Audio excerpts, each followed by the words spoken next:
I'll be the one to say it, guys. Houston Outlaws, the Overwatch team, they are cursed. And I can give you guys 4 to 5 minutes of reasons as to why. But as always, hope you guys all enjoy. My name is Jake here from Esports Talk. Today, the topic, that's all around the Houston Outlaws, the slew of issues they have had ever since their sale, including their sale, which we'll talk about again in a few minutes, guys. And yes, to start this curse off, it comes down to the transition this team did make of relocation. They had to not only be sold in the first place, by the way, formerly, of course, they were owned by Optic Gaming. That was then bought out by the Immortals Gaming Club. Throughout that transition, though, they were one of the last Immortals Gaming Club assets bought from Optic to be sold. The process took a very, very long time. If you guys do remember the details, Lee Zybin, the guy who took to Twitter to want an Overwatch team, potentially was interested in the Houston Outlaws. That fell through. Then eventually, of course, another buyer came along a much longer time later. Then relocation for the team as well, losing a couple members in this. On top of that, they lose Cool Matt most recently. I'm not going to say these are giant setbacks or really hinder the roster, but still, after all of that, the long transitional process, of course, then relocation, then you lose a couple of guys,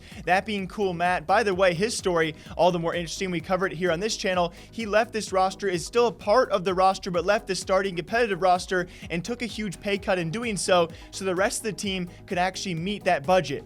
Pretty cool story. Shouts to Cool Matt. You know, not a lot of selfless players out there would do that same exact thing when he could have stayed on with full salary, supposedly. On top of that, you also lose Jake to the Overwatch talent. Overwatch talent is a different topic for a different time because we've talked about that plenty. And these are just the beginning of the issues they did have. We've also talked about in the past, yes, an elementary school kid wearing the Houston Outlaws jersey to school was told to take it off because of the guns in the logo. If you guys don't know, here in America, unfortunately enough, we are flooded with school shootings, and yes, not a very, very good light to look on when your logo is made out of a couple of guns. So in the future, we could be seeing a Houston Outlaws rebrand, and in fact, some upper management had already reached out and said it's a possibility they will be rebranding because of the guns in their logo. Then after all of this, we covered it here just a couple of weeks back, they were kicked out of their gaming home, and I would say, I'm not going to blame the neighbors here. I just love the title of calling it an e-gaming house, and the neighbors want you out, and the videos around it just were very, very cringe. I'll show you guys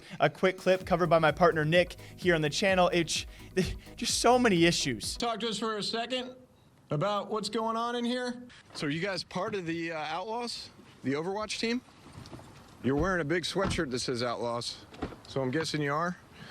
So people are worried about running a business out of this house, and this is a residential community. Can you give us just a second?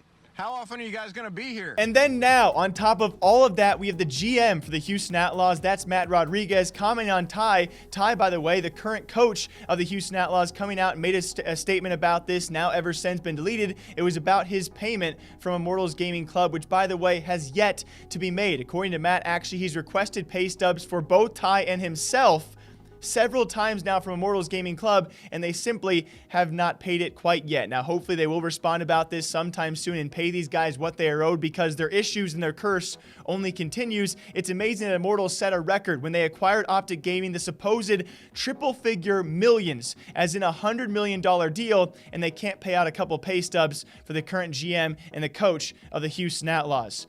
After all of that, you guys try and name me a roster out there or a team slash, I guess you could say, organization almost in itself that's had this many issues. It's crazy. The delay of the sale, the relocation, lose a couple members. One member stays on, takes a gigantic pay cut so the other members can still meet budget. You almost have to rebrand. You might still in the future. On top of that, you get kicked out of your gaming house, and then very lastly, you're still not being paid for a couple of your guys. That's 6 or 7 issues for one single team. We don't see this very often in esports, but again, we do call out these stories because we want to bring at least some notoriety and attention to the fact that Immortals Gaming Club still owes some former Houston Outlaws members a little bit of payment, and I think they probably can afford it.